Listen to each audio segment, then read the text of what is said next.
Šajā video paskaidrošu, kur ko var nomainīt. Tad starta lapā rediģēt lapu var, jā, tad rediģēt starta lapu var šeit. Ļoti daudz funkcijas ir šeit pielāgot. Varbūt atvēršu vaļā.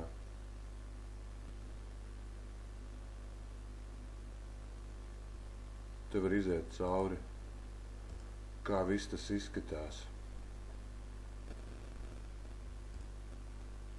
Tad šo te slaideri, kur kaķītis, to ejam admin panelī, un te, kur Revolution slider, spiežam uz Revolution slider, un tad spiežam uz kaķīšu ikonas.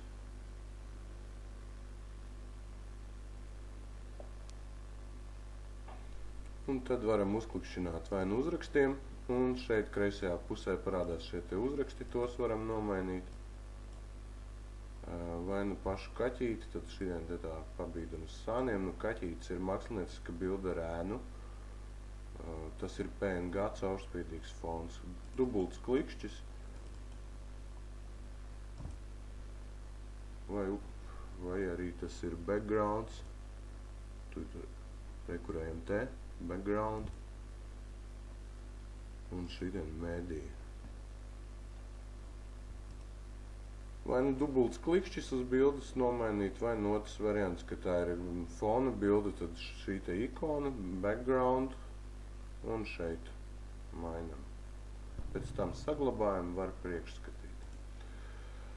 Nākamā lietiņa, ko es te ievēroju vēl, tas ir šie te teksti. Dažās vietās ir lielāki, mazāki.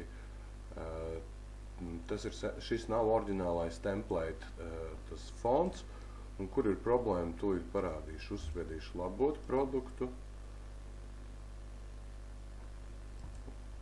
Uzspiedīšu šeit vizuāls. Redzam, ka šie burti ir diezgan sīki un grūti lasāmi. Tas notiek tāpēc, ka šito tekstu kopē pa taisno no Word dokumenta, un viņš saglabā tos stilus un nepiemēro jaunā template, fonta stilus.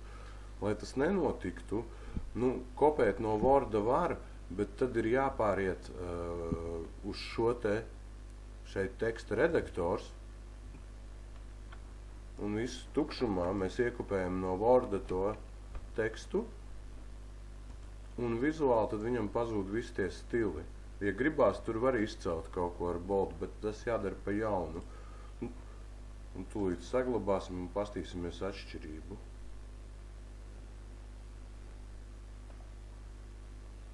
Respektīvi, ja vizuālajā iekopē no Word dokumenta, tad saglabājas Word dokumenta stili, kas ir pretrunā ar template stilu. Bet ja teksta redaktorā iekopē no Worda tekstu, tad šie te Word stili automātiski tiek izdzēsti. Tā, tūlīt aplūkosim. Es atvēršu vaļā divus. Tad aprakstu mēs mainījām. Tagad izskatās šādi. Un iepriekš izskatījās lūk šādi. Sīkums it kā, bet pievienojot jaunus produktus, šo te momentu var ņemt vērā. Lūk, šis ir template fonts. Un šis ir tāds fons. Kaut kur laika gaitā parādīsies angļu uzraksti, es tos pamainīšu, jo šis templates ir diezgan apjomīgs un tulkojums prasa milzīgu laiku. Lielākā daļa, 99% ir iztulkots, bet kaut kur kā te parādās, tad to tad es laika gaitā iztulkošu, vai arī, ja kaut kur ieraugat, tad var paziņot to iztulkošu. Nākamā lieta par tiem kilogramiem.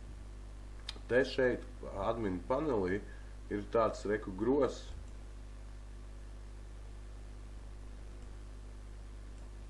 Un šeit ir visi sādi iestādījumi. Un šie visi iestādījumi atbild par to, kā parādīsies tie atribūti, tie kilogrami. Un pagaidām es neatradu vēl to, kā bija piemērā, bet sliktākā gadījumā es sazināšos ar šo te template izstrādātājiem un šo te jautājumu noskaidrošu, vai, tad, ja šis plugins, ko viņi automātiski pārdeva kopā ar templatu, nenodrošina bez maksas to, jo es redzu, te ir kaut kādi pro versija, maksas pakalpojumi. Tad mēs varam paskatīties kaut kādu līdzīgu programmatūru un uzstādīt, lai tās tie kilogrami rādās tā, kā bija piemērā. Kaut kā tā, laika gaitā atsūtījuši arī šī template rokas grāmata, tā gan ir angļu valodā, bet tur var caur meklētāju daudzas lietas atrast. Un, ja kaut kas nav skaidrs, tad droši var sazināties.